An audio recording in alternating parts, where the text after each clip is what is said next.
lack of historical data on this issue, it creates the challenges in making conclusive cause and effect. And now that more states are legalizing it, maybe more impartial research may show the positive impacts that Supervisor Cerner was talking about. Lastly, it is difficult to measure impacts of commercialization in areas where legalization occurred previously. Okay, Supervisor Frost had a question.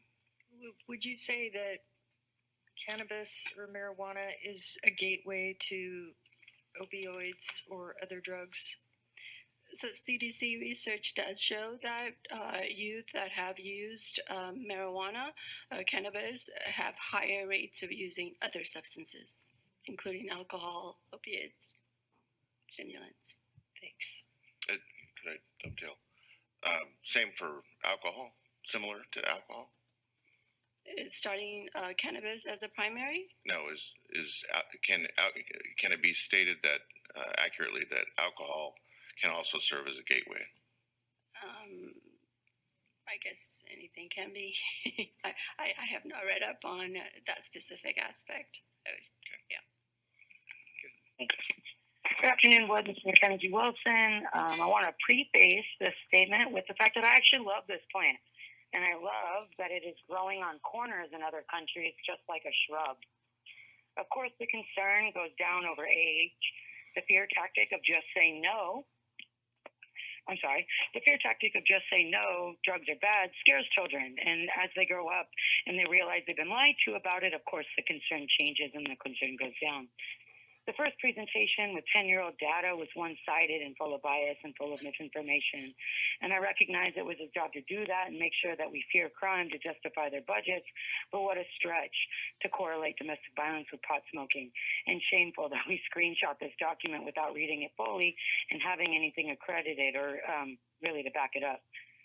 Not excusing the child that brought a bag of Skittles of what they thought was candy to school, but excuse my language, but still, shit happens. And things are accidents. My kids even asked me about my cookies and my dog's eating my pot. And the reality that cannabis is saving children's lives is way more real. Of course, the black market can't keep up with the taxes and regulations. Had it not been treated like a new gold rush and charged so much for permits and things, growers wouldn't have to find markets that will bypass all of the regulations.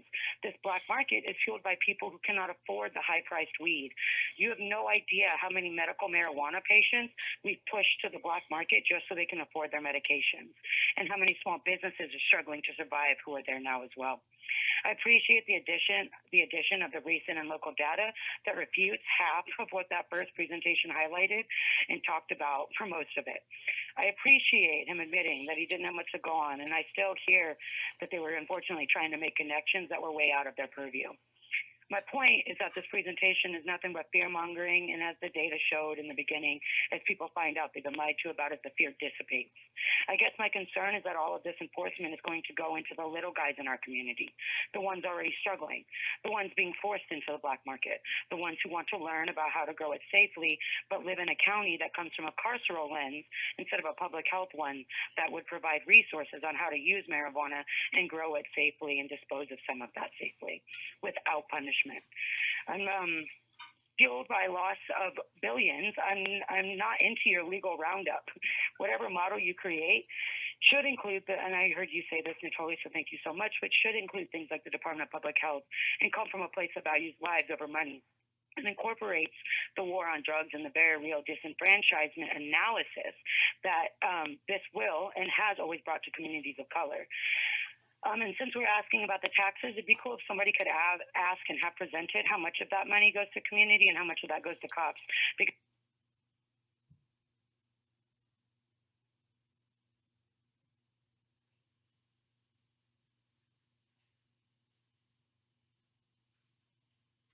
if the cops are going to ask for more money to do enforcement on this, I'd like to know by line item how they're already spending it.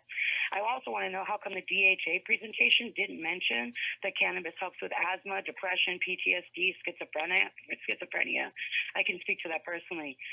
I'd like a better understanding of the word may have effects. Are these guesses? And I keep hearing from the prevention community. I think this speaks to my just say no and drugs are bad and is not a realistic approach to anything, let alone drugs. Please move away from just say no and teach my child and our children how to use these things safely. And to be cognizant of the increase in psychosis. It is very real. It is happening. And of course, we need more studies. But it's your regulated market that's actually fueling higher THC rates, not illegal ones. Your market created and fostered it. So the fact that this is happening, and again, we need more studies, the regulation goes back to your competitive legal market and speaks to even more of a reason to teach my kid and this community how to use these things safely instead of just say no. Just say no is why we're sitting here saying that we don't have enough data, don't have enough studies, and have no real understanding, and have people who are on my tax dollar payroll coming up and talking from a one-sided, not open-minded approach to how do we handle these kinds of crises in our community. Thank you very much for your time. Have a great day. Great. Thank you, Mackenzie. Appreciate your comments. Okay. Okay, and I believe we have one more caller. All righty.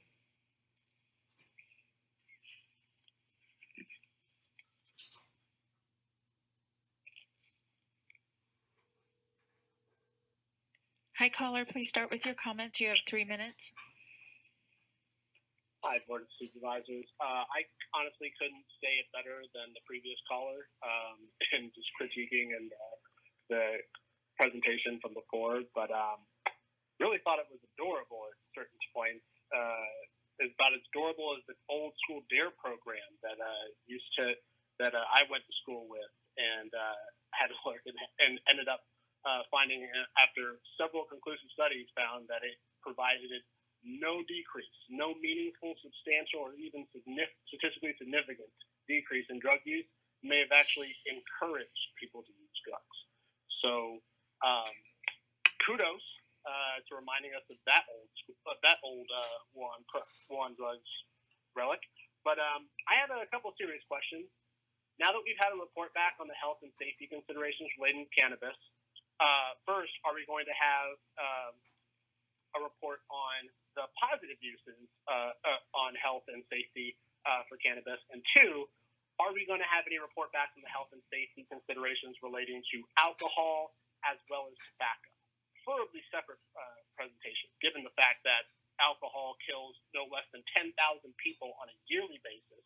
Cigarettes are attributable to over, almost 500,000 deaths just in this country alone, and then 0 deaths related to or directly connected to cannabis, mind you, which I appreciate that nobody in this that presented today tried to make that claim. But just wanted to, I really do want to know, are there going to be any report backs on the health and safety considerations related to alcohol or tobacco?